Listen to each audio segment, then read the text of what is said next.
Locked inside my head. Didn't wanna let you see me break down. Prisoner of the past. I'm not here to ask you for a way out. The waves keep. 어이구. 아이고 오셨어요? 아이고 안녕하세요. 아이고 안녕하십니까. 반갑습니다 교수님. 예. 교수님 안녕하십니까? 네, 어서 안녕하십니까. 오십시오. 예, 예. 이쪽으로 오시죠. 예, 이쪽으로 감사합니다. 오시죠. 자 제가 소개를 드리겠습니다. 미디어가 우리 정신 건강에 미치는 영향을 알려드립니다. 서강대 신문방송학과 유현재 교수님이십니다. 아유 안녕하세요 네, 반갑습니다. 안녕하십니까. 예. 유현재라고 합니다. 예, 예. 반갑습니다. 이제 오늘 모신 이유는 신문방송학과 교수님이 건강을 연구한다. 예. 제가 생각할 때 이 우리 사회에서 가장 지금 안타까운 건 뭐냐면 정보들이 너무 많지 않습니까? 너무 많아요. 우리들은 정말 너무나 당연하게 재밌게 느끼기도 하고 뭐 그런데 무슨 가짜 뉴스라든가 뭐 이제 사이버 레카라든가 뭐 이런 것들이 이제 툭툭 튀어나오면서 그 서로 미워하게 되고 그다음에 서로 분열하게 되고 네. 그러니까 네 편 내 편 갈려지고 막 이런 것들에 유튜브를 보면서 우울해지기도 하고 맞아요. 유튜브를 보면서 뭐 하기도 하고 그러니까 이 좋은 미디어가 숨기 저도 뭐 유튜브로 애 키웠다 그럴 만큼 뭐 없는 게 없잖아요. 없는 게 없어요. 저도 뭐 수업할 때 뭐 유튜브 잘 이렇게 보여주고 막 그러는데 맞아. 이렇게 하면 이제 순기능인데 역기능들이 꽤 있는 거예요. 특히 요즘 뭐 가짜 뉴스다, 뭐 허위 뉴스다, 뭐 이제 수많은 정보와 그 진짜 이 걱정, 우려가 좀 커지는 요즘 세상이 아닌가 하는 생각이 드는데. 가짜 뉴스가 많이 퍼지고 이것 때문에 큰일 났다라고 얘기를 하잖아요. 제가 생각하기에 가장 큰 부작용은 뭐냐면 요만큼의 팩트가 있어요. 그럼 그걸 본인의 뇌피셜과 그다음에 뭔가 본인을 지지하는 어떤 듣고 싶은 말들 그걸 이렇게 섞으면 제일 위험한 게 저는 속는 뉴스라고 생각합니다. 속는 뉴스요. 섞어버리는 진실을 뉴스입니다. 그러니까 아예 진실이 없는 게 아니라 있고. 그렇죠. 예. 그렇죠. 아. 우리가 예전에 생각했던 뭐 유언비어라든가 가짜뉴스라든가 그런 거 생각해 보면 요만큼의 이게 뭔가 끄트머리가 있어요. 그러니까 그럴 법하다 뭐 이런 거 있지 않습니까? 그러면 그걸로 이렇게 해보면 제가 가장 싫어하는 속담 중에 하나인데 아니 땡굴뜨게 연기 날까. 그런 얘기를 많이 하잖아요. 그렇지 않게 되는 거예요. 예. 근데 그 가짜 뉴스랑 속는 뉴스가 돈이 되는 시대가 돼버린 거예요. 맞아요. 이게 이제 클릭수, 조회수 이것이 이제 결국은 수익으로 연결되지 않습니까? 그러다 보니 썸네일이라고 하죠. 정말 자극적으로 변했어요. 시썸이라고도 많이 하잖아요. 대중들은 당연히 반응을 하죠. 일상에 바쁘니까. 그러면 그냥 자극적인 썸네일 보고 뭐 이러고 그리고 뭐 예를 들어서 그 뭐 썸네일이 이런 거 헤드라인에 뭐 연예인 부부 잘 사나 했더니 그런 거 많아요. 클릭을 하죠? 잘 산다. 15년째 잘 산다. 15년째. 뭐 어쩌라고 그러고 뭐 유명 정치 낮 12시에 뭐 하나 봤더니 밥 먹더라. 그것도 여의도에서. 아니 근데 그런 게 한두 개가 아니에요. 그러니까 문제는 그거죠. 그렇게 몰아가도 유튜버는 돈을 줘요. 유튜브는. 그러니까 그게 돈이 되는 사회가 있으니까 답답한 거죠. 이게 참 그러다 보면 이게 뭔가 하향 평준화가 되기도 하고 전부 다 그렇게 밝혀지기 시작하면 그러면 그분들의 재료는 뭘까 생각해 보면 뭐랄까 크리에이티비티가 아니에요. 그러니까 이렇게 해서 우리가 이제 뭐 아이디어를 내서 이런 게 아니라 혐오, 미움, 분열 이런 것들이 그분들의 재료인 거예요. 그렇죠. 혐오, 미움 이런 것들이 발화력이 어마어마합니다. 맞습니다. 그러면 뭔가 또 클릭 막 이러면 그게 또 돈이 되고 그러니까 이게 계속 악순환이 돼서 제가 이제 혐오 비즈니스라는 말을 좀 썼는데요. 어쩔 수 없는 엄연한 현실이 아닐까라는 생각이 들어서 좀 안타까운 면이 있습니다. 나중에 제가 생각하기에 가장 큰 부작용은 뭐냐면 진실에 대해서 알고 싶어 하지도 않을 수도 있어요. 맞아요. 예. 가짜 뉴스에 계속해서 뭔가 뭐랄까 훈련을 받으면 확증 편향이라는 게 생기잖아요. 그런데 또 나한테 유리하면 그냥 뭐 그런 거지만 이렇게 될까 봐 그런 것들이 제가 가장 경계하고 있는 미디어의 역기능이다라고 말씀드릴 수가 있겠습니다. 소위 말해서 요즘 그 이제 확증 평양 뭐 내지는 이제 버블에 갇힌다고 하잖아요. 이제 맞습니다. 내가 계속 보는 정보에 따라서 알고리즘이 이제 인도해 주는 대로 따르다 보니까 내가 보고 내가 듣고 내가 하는 것이 진짜다. 나머지는 사실 믿지 않는. 사실 누군가는 알고리즘이 뭐 그 진짜 뭐 지금 21세기에 나온 발명품 중에 최고다라고 하는데 맞죠? 기업 측면에서는. 그렇죠. 기업 측면에서는 그 플랫폼에서 많이 놀아야 되잖아요. 거기 머무는 시간이 많을수록 그분들에게는 계속 입금이 되는 거예요. 그러니까 기업 입장에서는 너무너무 완벽한 시스템이죠. 그런데 그게 어쩌면 알고리즘이란 게 아까 우리가 그 얘기를 나눴던 다양성을 정말 송두리째 뺏어버리는 괴물 같은 시스템이 될 수도 있는 거예요. 맞아요. 요즘 그 제가 책을 하나 봤는데 그 얘기가 좀 눈에 들어오더라고요. 우리가 가장 그 경계해야 될 것이 의심 없는 확신을 가장 경계해야 된다. 그러니까 우리가 요즘 그런 확신, 예, 뭔가 정답을 찾으려는 욕구가 굉장히 좀 강하잖아요. 그러니까 그러다 보니까 그런 컨텐츠를 통해서 우리가 좀 의심을 안 하는 것 같아요. 뭔가를 하나, 그러니까 알고리즘이라는 것도 우리를 자꾸 그런 세계로 이끄는 것은 아닌가. 알고리즘이라는 정말 어마어마한 마케팅 용어에 의해서 우리를 훈련시킨 거예요. 미디어가, 플랫폼이. 자극적이고 단짠단짠 뭐 이런 것들. 그런 것들이 중독이 되죠. 좋은 거에 중독돼 보셨어요? 하나 하면 그 다음에 뭐 관심 있을 법한 거 또 제공해주고 또 제공해주고 하나하나. 그러니까 우리는 원래 다양성의 민족이었는데 이 중요한 걸 잊어버리는 것 같아요. 이 얘기는 나랑 의견이 틀린데 난 안 들을 거야. 그 어차피 미디어는 원래 그런 거 아니야 라고 생각하는 순간 타협은 없어요. 지금 저는 굉장히 중요한 골든타임이라고 생각해요. 저는 가끔 꺼요. 알고리즘.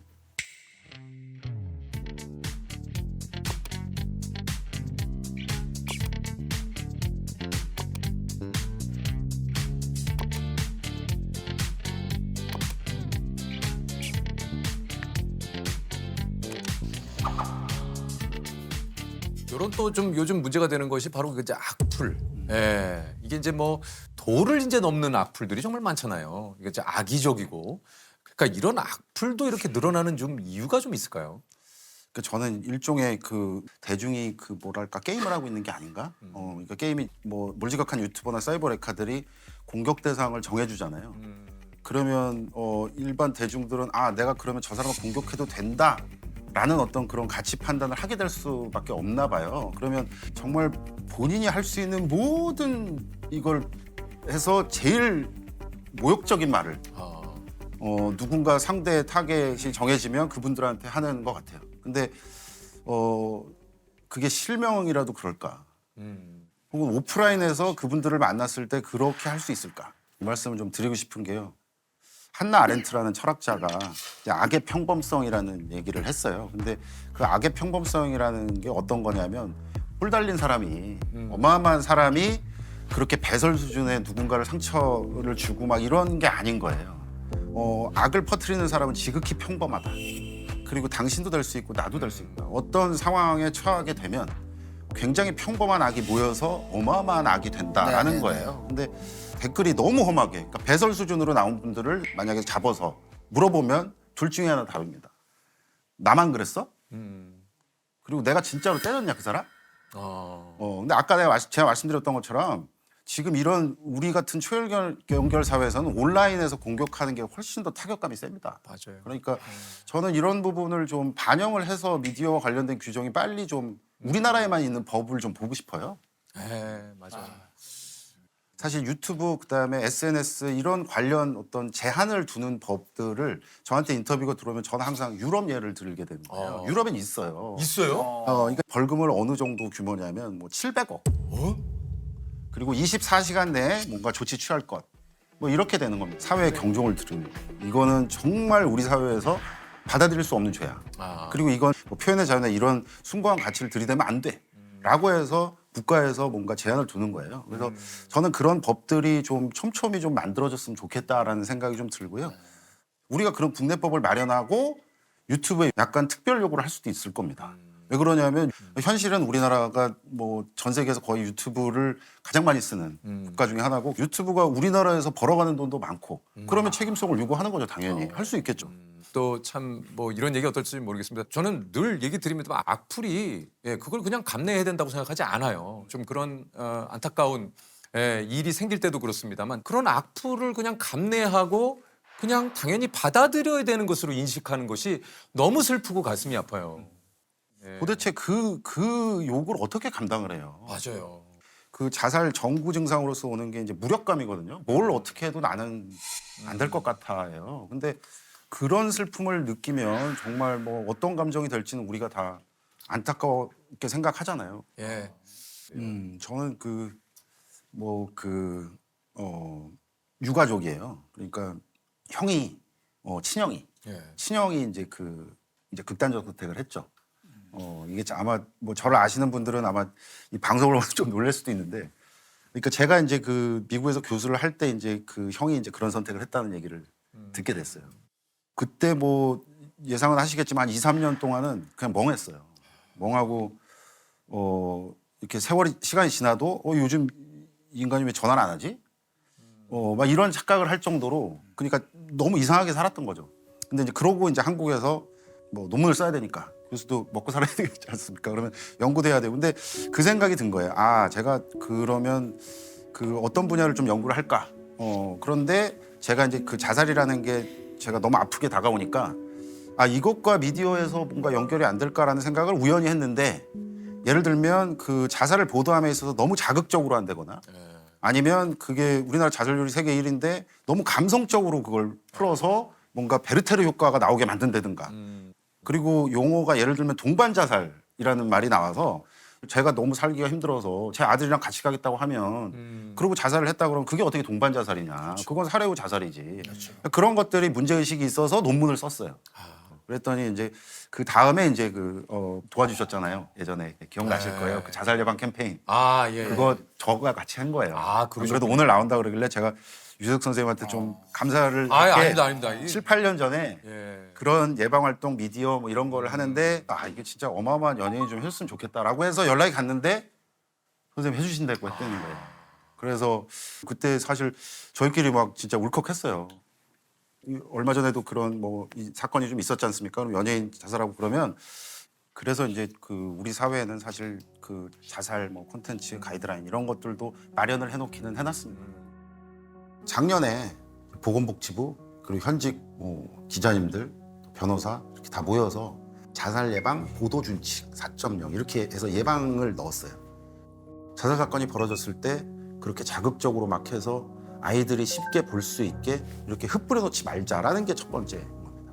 그리고 또 하나는 원칙은 이제 도구나 방법을 밝히지 말자. 이거는 사실은 전통적인 거예요. 왜 그러냐면 그게 학습이 되거든요. 그다음에 또 하나가 유가족 보호합시다. 1년에 우리나라에서 자살을 하시는 분이 14,000명. 생각해보면 한 30몇 분마다 한 분씩 돌아가세요. 근데 그렇게 계산해 보잖아요. 유가족 많아요. 주변에. 근데 그분들한테 가서 인터뷰하고 그리고 망자가 남긴 유서 공개하고 그리고 계속 전화하고 그러니까 뭐 일부긴 합니다만은 사망이 벌어져도 놔주지 않아요. 왜 그러냐면 돈이 되니까. 치유는 안 돼요. 그 형 죽은 다음에 정말 계속해서 저도 모르게 핸드폰을 보면서 내가 먼저 전화해볼까? 막 이러면서 실제로 전화를 해보기도 하고 막 그랬죠. 그런데 그게 저만 그랬겠어요? 많은 유가족들이 그랬죠.